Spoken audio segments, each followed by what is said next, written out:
तर आज मी मटार पुलाव बनवलाय। मस्त असा झालाय बघा। संक्रांतीचा तिळगुळ खाऊन तोंड गोड झाला असेल तर मस्त असा चमचमीत मटार पुलाव।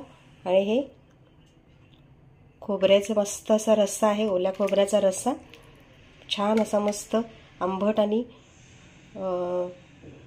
तिखट, गोड नाही आहे, आंबट आणि तिखट असा हा रस्सा आणि हा पुलाव केलाय। मस्त झालाय बघा। अगदी खूप छान असा होतो, अगदी हॉटेलमध्ये जसा होतो अगदी तसाच झालाय बघा। बघू शकता तुम्ही, हे बघा असं। तर चला कसा बनवायचा ते बघूया। नमस्कार, गोदाई किचन रेसिपीमध्ये सगळ्यांचं खूप स्वागत। आज आपण मटार पुलाव कसा करायचा ते बघूया। वाटाण्याचा भात बनवू शकता तुम्ही। त्यासाठी इकडे मी 1.5 वाटी अख्खा बासमती तांदूळ घेतलाय, तुम्ही बघू शकता। असा मोठा अख्खा आहे हा, तुमच्याकडे जो असेल तो वापरा। फक्त अख्खा तांदूळ पाहिजे, तुकडा वगैरे वापरू नका किंवा इंद्रायणी तांदूळ वापरू नका, तो चिकट असतो। इकडे 1.5 वाटी घेतलाय। वजनी प्रमाण म्हणाल तर पाव किलो तांदूळ आहे। इकडे 1/2 वाटी मटार आहे। एक 3 कांदे आहेत, मीडियम साईजचे 3 कांदे। एक टोमॅटो आहे, एक मोठा टोमॅटो घेतलाय आणि त्याच्यासाठी थोडंसं वाटण लागणार आहे। त्यासाठी आलं आहे, 1 इंच आलं, 8 ते 10 लसणाच्या पाकळ्या, 3-4 हिरव्या मिरच्या आहेत। याचं आपल्याला वाटण करून घ्यायचं आहे आणि एक कोरडा मसाला लागणार आहे। त्यासाठी इकडे एक तेजपान घेतले। तुम्हाला तेजपानचा वास आवडत नसेल पुलावमध्ये, नाही घातला तरी चालेल। एक मसाला वेलची, 2 साध्या वेलच्या हिरव्या, जावित्रीचा तुकडा आहे, एक दालचिनीचा छोटासा तुकडा आहे, एक चक्री फूल आहे आणि एक 4 ते 5 लवंगा आहेत। आणि इकडे मी शहाजिरे घेतलेत, तुमच्याकडे असेल तर वापरा, नाही तर साधं वापरलं तरी चालेल। आता हे तुम्ही असंही फोडणीला टाकू शकता किंवा मग दाताखाली आलेलं आवडत नसेल तर थोडीशी अशी हे मिक्सरमध्ये याची भरड करून घेतली तरी चालेल।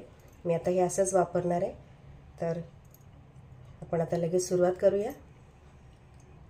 त्यासाठी तांदूळ आधी आपण एक 2-3 पाण्याने धुवून घ्यायचं आहे आणि मग भिजत ठेवायचं आहे आणि तोपर्यंत बाकीची तयारी करायची। तोपर्यंत थोडंसं एक 15 ते 20 मिनिट असं भिजू द्यायचं आहे। याला मी पाणी काढून घेते आणि छान आता हे भिजत ठेवूया। 2-3 पाण्याने स्वच्छ धुवून घेतले, तर थोडंसं पाणी घालायचं आणि याला बाजूला ठेवून देऊया आणि आपण फोडणीची तयारी करायची आहे। पुलावबरोबर खाण्यासाठी मी खोबऱ्याचा छान असा रस्सा बनवणार आहे।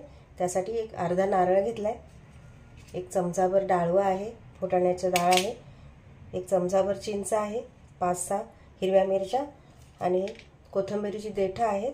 कोथिंबीर नाही वापरायची आपल्याला, हे देठं वापरायचे आहेत। आणि 5-6 लसूण पाकळ्या आहेत। तर याचं आपण बारीक असं वाटण करून घ्यायचं आहे। पुलाव करायला भांडं ठेवलंय मी, त्यामध्ये तूप घालायचं आहे। एक 2-3 चमचे, मोठे चमचे तूप घालायचं। हे माझं घरचं तूप आहे।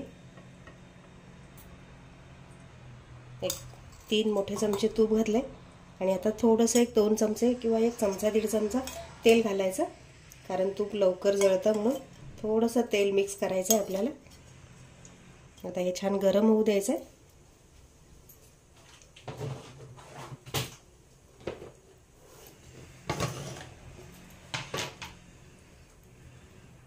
थोडंसं गरम झालं की आपण मोहरी घालायची, एक अर्धा चमचा मोहरी घालायची। मोहरी छान तडतडली की एक अर्धा चमचा जिरे घालायचे। जिरे मोहरी अगदी थोडीच घाला। छान तडतडलं की हा गरम मसाला सगळा आहे तो घालायचा। मगाशी म्हटलं तसं तुम्ही मसाला आहे ना गरमही करू शकता आणि बारीक असा वाटून घ्यायचा। गॅस थोडासा कमी करायचा आणि यामध्ये आपण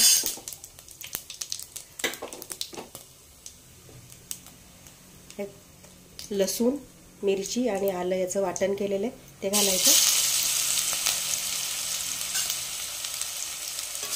छान परतून घ्यायचं। आलं लसूण परतून झालं तर कांदा घालायचा। एक 3 कांदे मी असे बारीक उभे कापलेले ते घालते।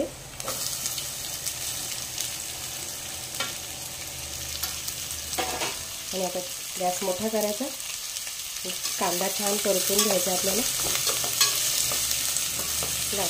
एकदम लालसर होईपर्यंत कांदा परतून घेऊया। मस्त असा हा कांदा परतून घ्यायचा।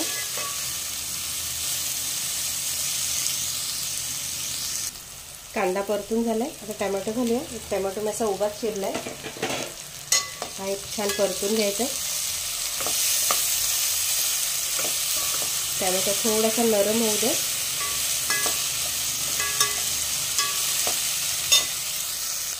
टोमॅटो लवकर नरम व्हावा म्हणून मीठ घालून घ्यायचं। एक चमचाभर मीठ घातलं, गरजेनुसार घाला, कमी जास्त करू शकता। आणि आता याच्यामध्ये वाटाणा घालायचा। मटार हा मी फ्रीज केलेला वाटाणा आहे। हा स्टोर कसा करायचा तुम्ही पराठ्याचा जो व्हिडिओ टाकला त्याच्यामध्ये मी सांगितलं, तो व्हिडिओ बघून घ्या म्हणजे तुम्हाला समजून जाईल। आता हल्ली बाजारात वाटाणा खूप स्वस्त मिळतो, एकदम 3-4 किलो आणायचा आणि सोलून मस्त स्टोर करून ठेवायचा। छान परतून झालं। आता याच्यामध्ये तांदूळ घातलेलं, भिजवलेलं तांदूळ आहे तो घालून घ्यायचा। पाणी काढून घेतलं मी।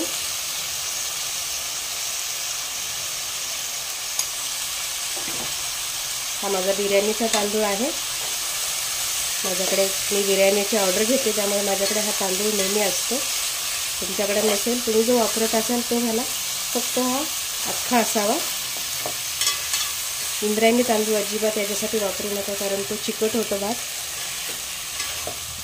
छान मिक्स करून घ्यायचं। आणि आता हा 1.5 वाटी तांदूळ आहे, तर यासाठी 3 वाटी पाणी घालायचं आपल्याला। तर पाणी मी बाजूला गरम करत ठेवलं, ते घालते मी। या वाटीने मी तांदूळ घेतले होते, याच वाटीमध्ये पाणी घालते। हे गरम पाणी आहे, 3 वाटी पाणी घालते। डबल घालायचं। आपण हा तांदूळ थोडंसं भिजवून ठेवलेलं आहे त्यामुळे पाणी कमी लागतं।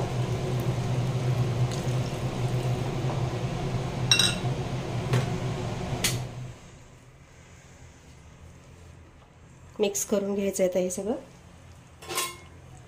एक्झॉस्ट फॅन चालू होता त्यामुळे मोठा आवाज आला, आता मी बंद केलाय। याला छान उकळी येऊ द्यायची आणि मग गॅस एकदम मंद ठेवायचा आणि आपल्याला शिजवून घ्यायचं आहे। आता यावेळेला मीठ बघायचं चाखून आणि मग कमी जास्त करायचं।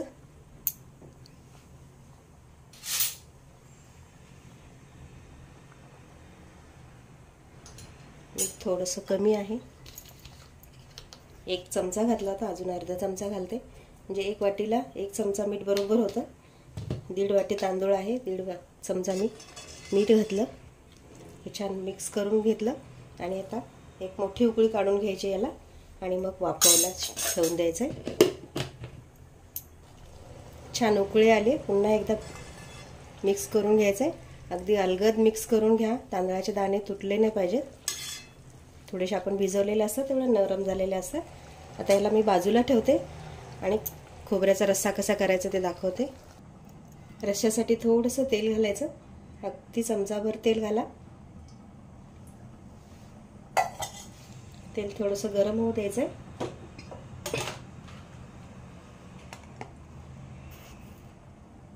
मोहरी घालायची अर्धा चमचा, मोहरी छान फुलू द्यायची आणि मग जिरे घालायचे। मोहरी छान तडतडली आहे, जिरे घालायचे अर्धा चमचा।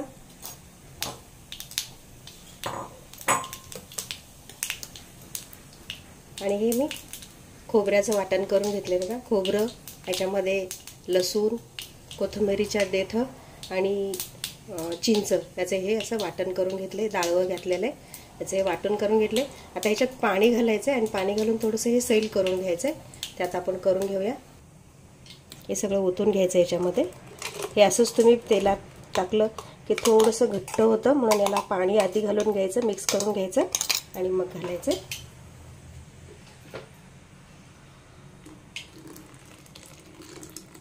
रस्सा परत आपण वाढवायचा आहे आणि थोडंसं सेल करून घ्यायचं आणि मग फोडणीत ओतून घ्यायचं। मिक्स करून घ्यायचं असं, हे छान मिक्स करून घ्यायचं आणि आता हे फोडणीवर घालायचं आपल्याला। फोडणी छान खमंग तडतडली, आता आपण घालूया।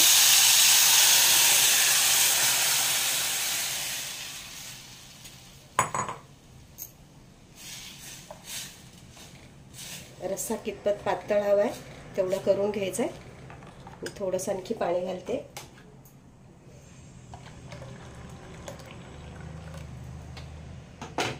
तुमच्याकडे फुटाण्याचं डाळ नसेल तर थोडंसं 1 चमचाभर बेसन भाजा आणि मग घाला. कच्चं घालू नका, कारण या रश्श्याला जास्त आपल्याला उकळायचं नाही.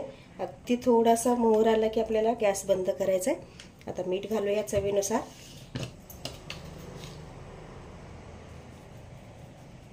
चवीनुसार मीठ घालते. मीठ कमी जास्त तुमच्या आवडीनुसार करा. आता या रश्श्याला उकळायचं अजिबात नाही. उकळलं की आपल्याला हा रस्सा फुटतो. खोबऱ्याचं असतं त्यामुळे थोडंसं मोहर येऊ द्यायचा, बाजूने थोडंसं असं चरचरू द्यायचं आणि मग गॅस बंद करायचा. हे बघा, बाजूने असं थोडंसं चरचरायला लागलं आणि असा हा मस्त असा फेस तयार होतो. असा झाला की आपण लगेच गॅस बंद करायचा. याला उकळायचं अजिबात नाही. गॅस बंद करायचा आणि मस्त आपली आंबट आणि तिखट अशी मस्त रस्सा तयार झाला खोबऱ्याचा, पुलाव बरोबर खायला. आता बघूया पुलाव कसा शिजलाय तो. उघडून पुलाव झालाय का. 10 मिनिट झाले. मस्त शिजतोय छान असा. मस्त एवढे मोठे असे हे तांदळाचे दाणे तयार होतात बघा. मस्त असा शिजलाय बघा. थोडासा असा अगदी पूर्ण पण मॅश झाला नाही पाहिजे, कारण हा पुलाव आहे. थोडासा अगदी थोडासा कडक राहिला पाहिजे. हे बघा, मस्त असा पण छान असा कुस्करला जातोय. खूप छान असा मस्त पुलाव तयार झाला बघा. मस्त असा अगदी मोकळा मोकळा सुटसुटीत असा हा तयार होतो. जुना तांदूळ थोडासा वापरायचा. माझ्याकडे हा बिर्याणीचा नेहमी तांदूळ असतो म्हणून हा मी वापरलाय. बिर्याणीची ऑर्डर घेते मी, त्यामुळे हा माझ्याकडे नेहमी असतो. स्टॉक असते माझ्याकडे भरपूर. त्यामुळे मग तुम्ही थोडासा जुना वापरा, नवीन तांदूळ वापरू नका. मस्त असा तुमचा पुलाव तयार होईल. खूप छान असा हॉटेलसारखा मस्त असा दिसतोय बघा. अगदी दाणा दाणा मोकळा झालाय. हे बघा, बघू शकता तुम्ही. बघा असा हा छान असा मस्त पुलाव तयार झाला. थोडंसं वरून तूप घालायचं, अगदी थोडंसं घाला. मस्त असा पुलाव म्हटलं की तूप भरपूर घालायचं, म्हणजे खूप छान अशी चव येते. हे तेजपान आहे ते काढून घेऊया. आता याचं काही काम नाही आहे, सगळं त्याचा अर्क उतरलेला आहे.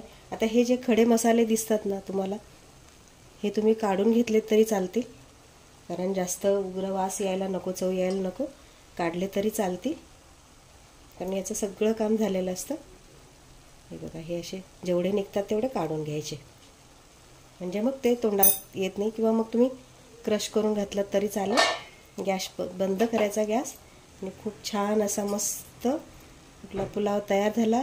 मटार पुलाव तयार झाला. रेसिपी कशी वाटली मला कमेंटमध्ये नक्की सांगा. आवडली तर लाईक करा, शेअर करा आणि चॅनलला सबस्क्राईब करा. आपण पुन्हा भेटूया नवीन एका रेसिपीमध्ये. तोपर्यंत नमस्कार.